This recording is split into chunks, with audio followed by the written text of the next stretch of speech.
China presents its views for foreign policy and international engagement. Hello, I'm Anand Naidu, and this is The Heat.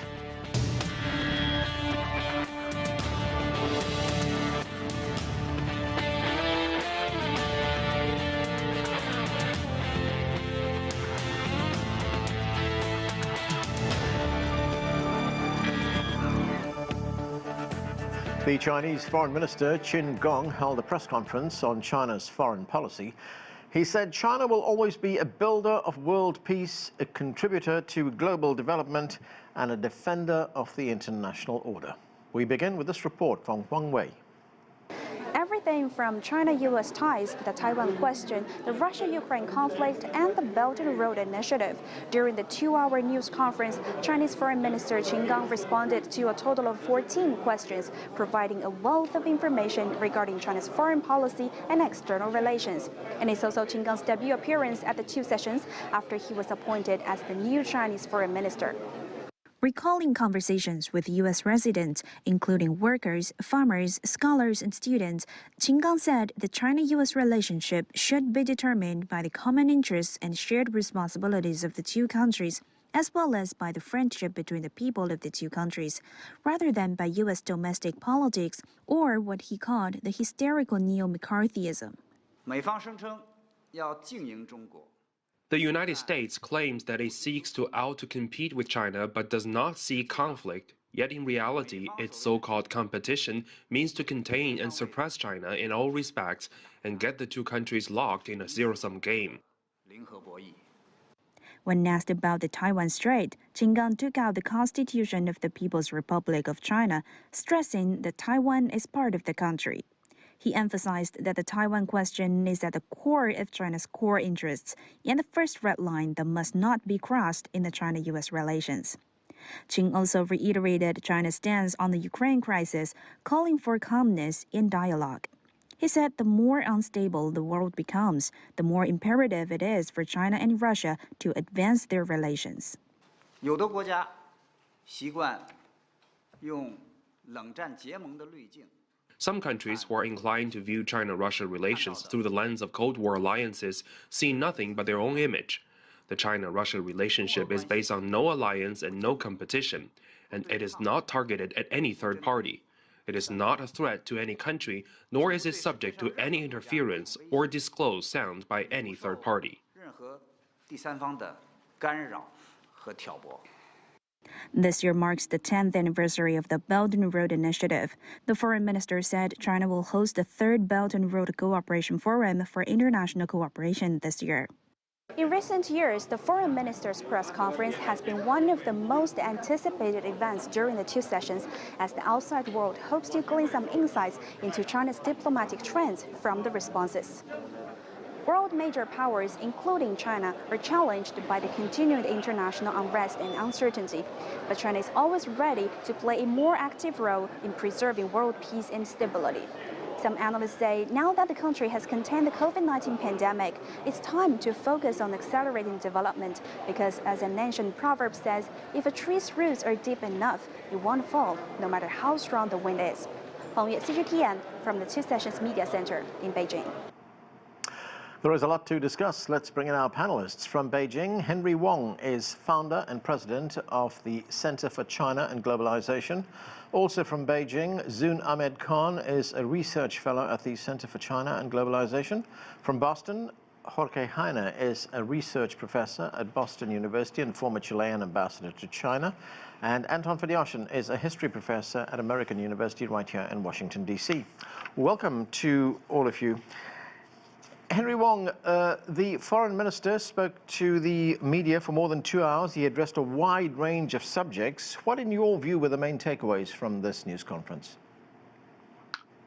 Well, I think it's very significant and also very timely, given that we're getting into a new era of, the world. Actually, we see the world has changed quite a lot. And I think this conference was very timely because Minister Qin was assumed foreign minister post not too long ago, and after his return from ambassador to the United States. But also, this is a 5 years start of a new section of the new government, new state council, new minister, new governors, new central committee. So this is a new government actually for the next 5 years.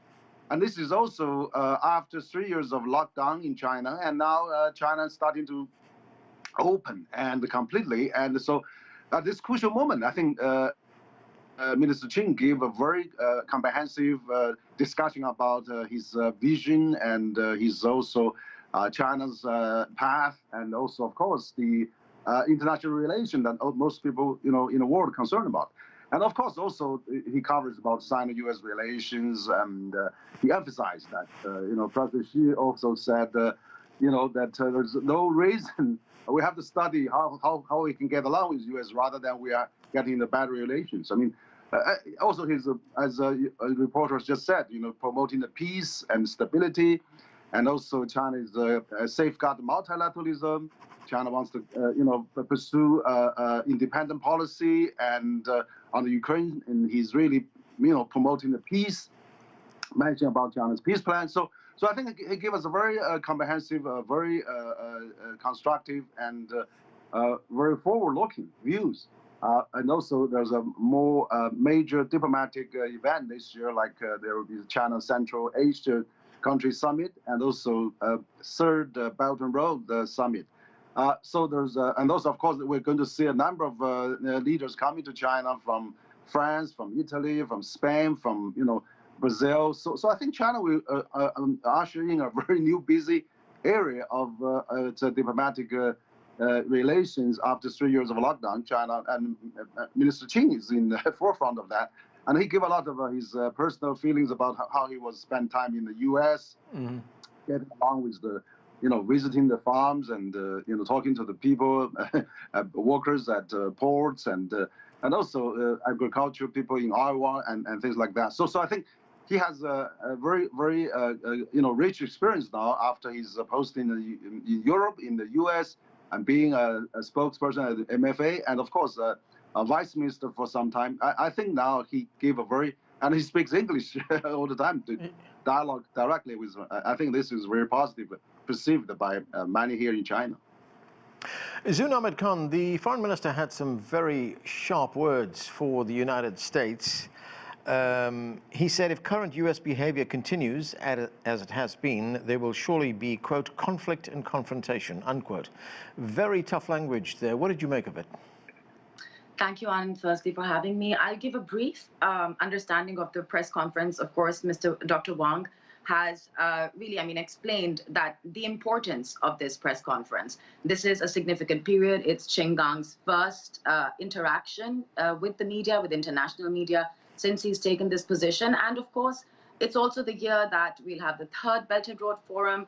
It's, from my perspective, of course, we knew that China-US relations, the ongoing conflict between Russia and Ukraine, and some of these global governance issues will be quite important. But I also was glad to see the emphasis on different regions in the world, including some of the issues, the challenges that we face collectively, and how developing countries were given quite a significant share in his interaction. So it was very holistic, it was very insightful, and especially since China opens up, transitions away from the zero COVID policy, it's important for people to understand what do the next 5 years essentially look like.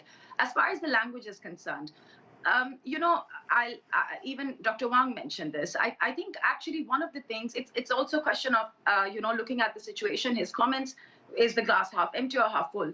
From my point of view, I thought the way he pointed out the beautiful interactions and the meaningful exchanges he had with American people, he said that American people have the same aspirations, the same, requirements. We all have so many mutual things we would like to address, and we can resolve together.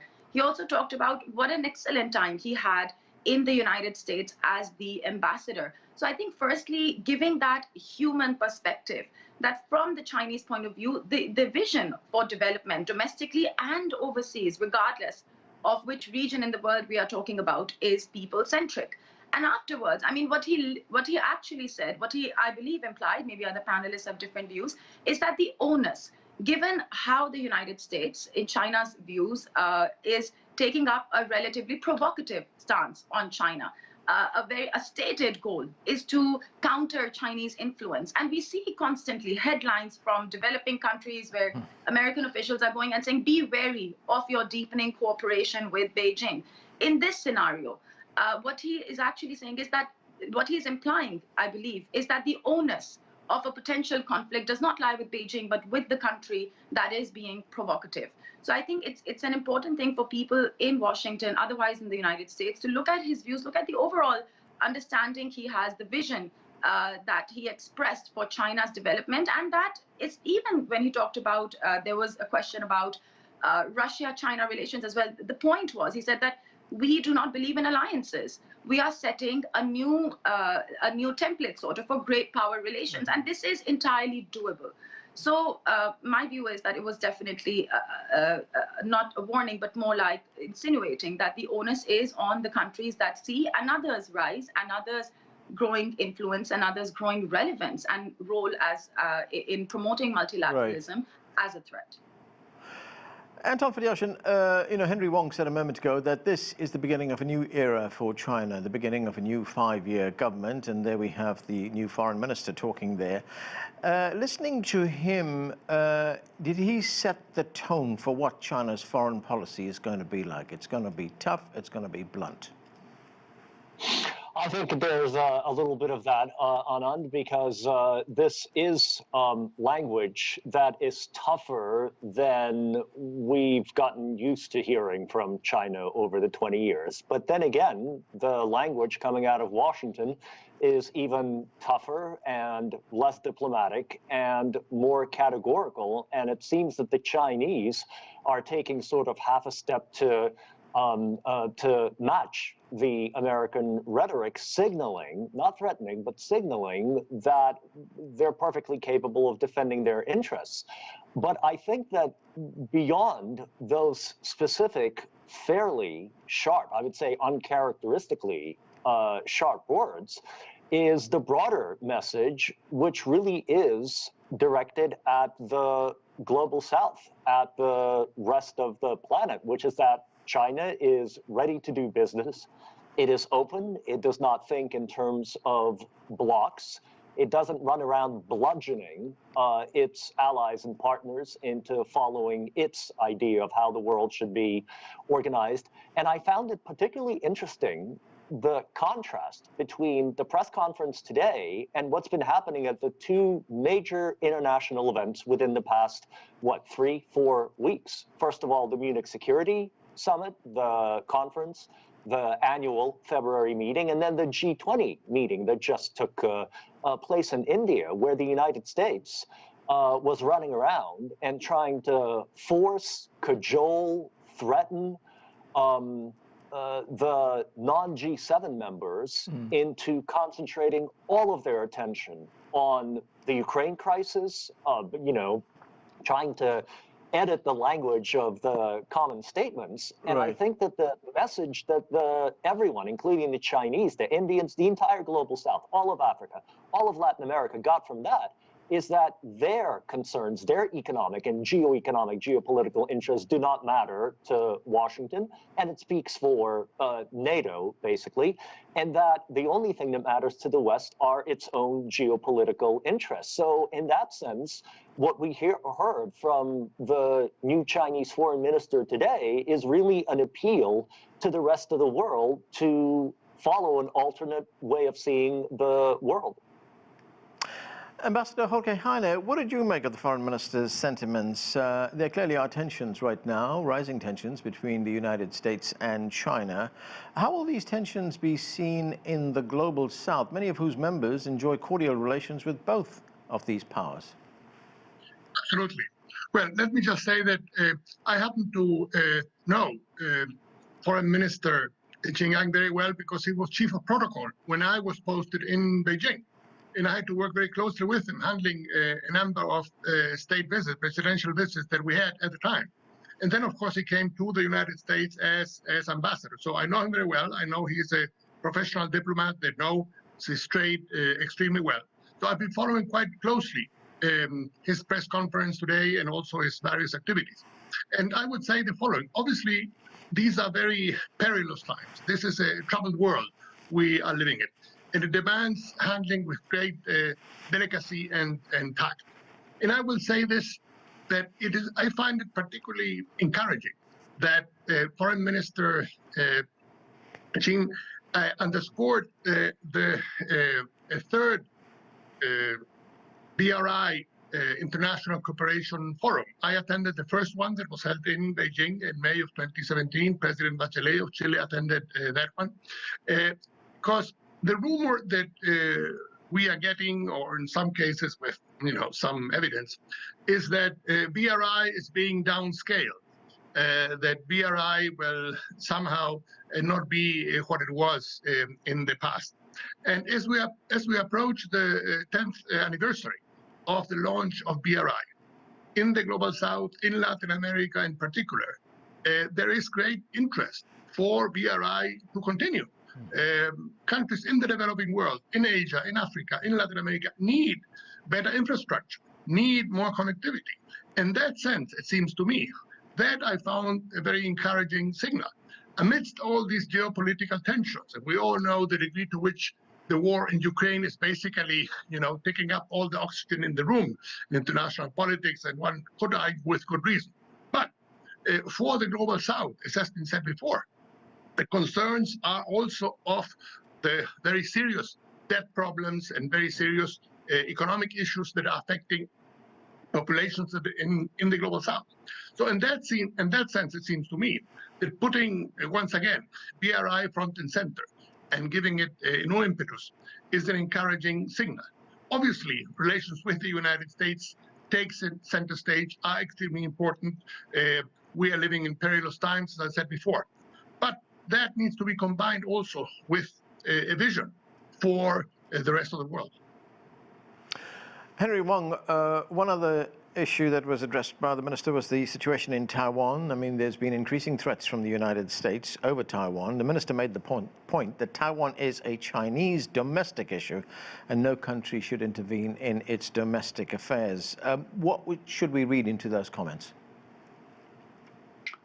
Well, I think that Minister Jin took a very unique approach. I mean, he actually cited the Constitution of China, where it stipulates China is a part of China. I mean, that is really a fundamental policy that China has been really practiced for many decades. And that's the premises that China has established diplomatic ties with 181 countries. So I think Minister Qin emphasized that again, and also, of course, China would like to see a peaceful reunification, but of course, China is ready for any absolute and also, drastic independency actions. So I think that stand is there. I mean, also China has passed anti-secession law many years ago. So I think this has really become. He said this. He also mentioned this is the core interest of the core interest, the number one core interest, perhaps, for China. So I think this has to be really dealt very carefully, because this is really really an issue that China holds very dear, and I think that. Through the peaceful means, China before the pandemic and also before Taiwan, China already millions of tourists visiting Taiwan. There's 2 million Taiwanese working mainland. There's several 100,000 husband, wives, family across the street. There's a huge trade surplus for Taiwan. So if we can't continue that, Taiwan would be gradually integrated together in the economic terms.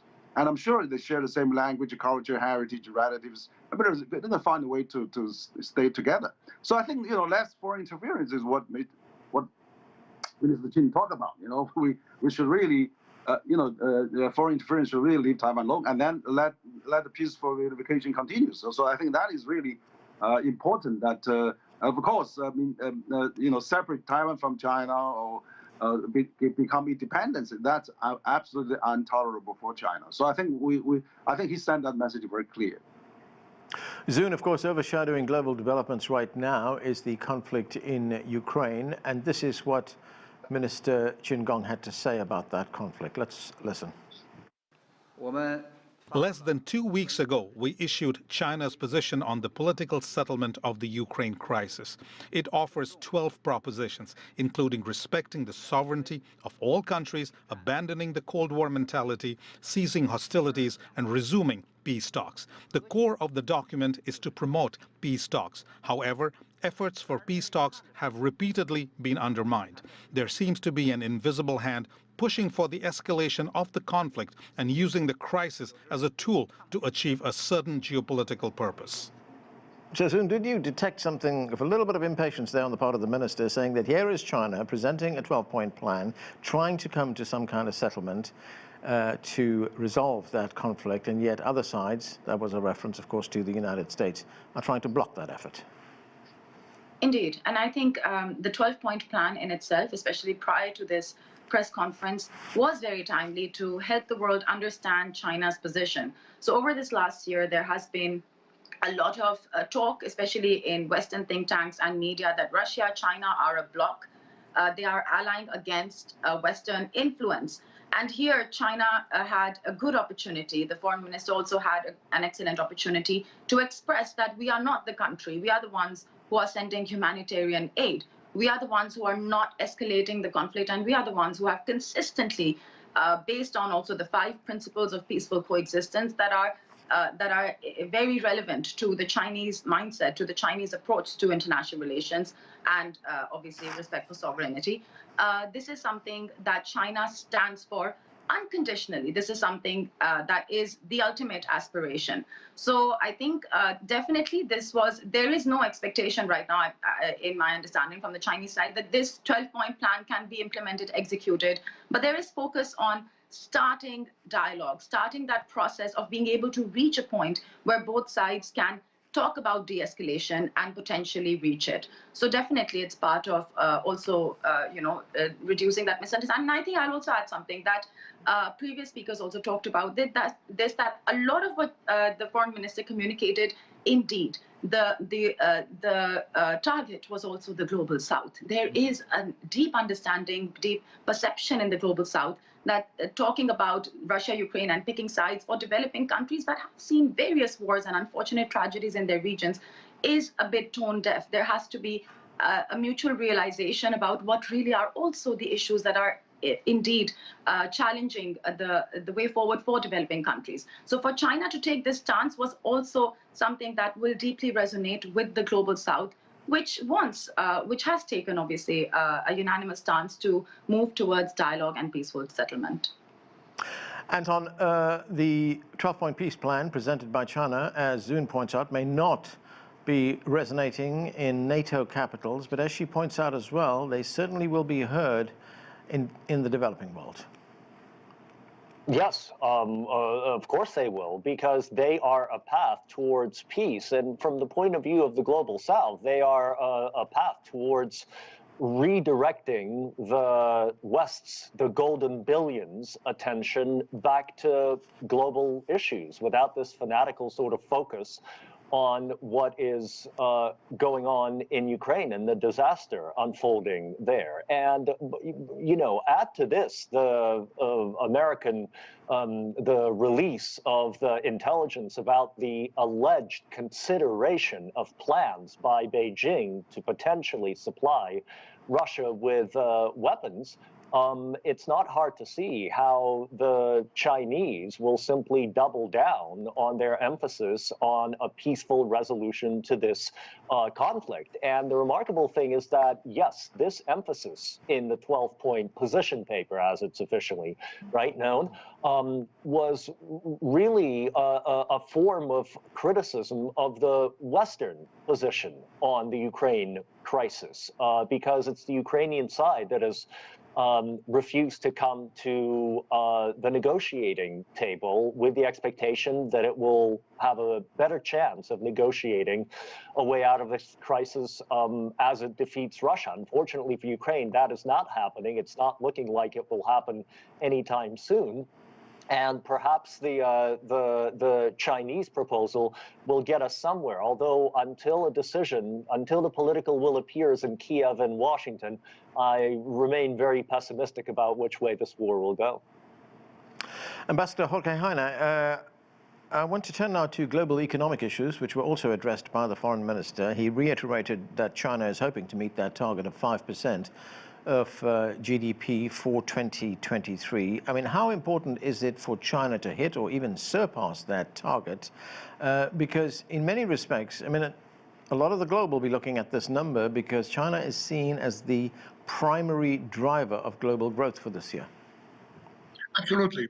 And what is important to understand is that despite all the difficulties that the world has gone through over the past 2 years, if we look at one indicator, for example, trade between China and Latin America, as it still continued to grow. In 2021, it reached $451 billion. It rose again for something like 7% in 2022.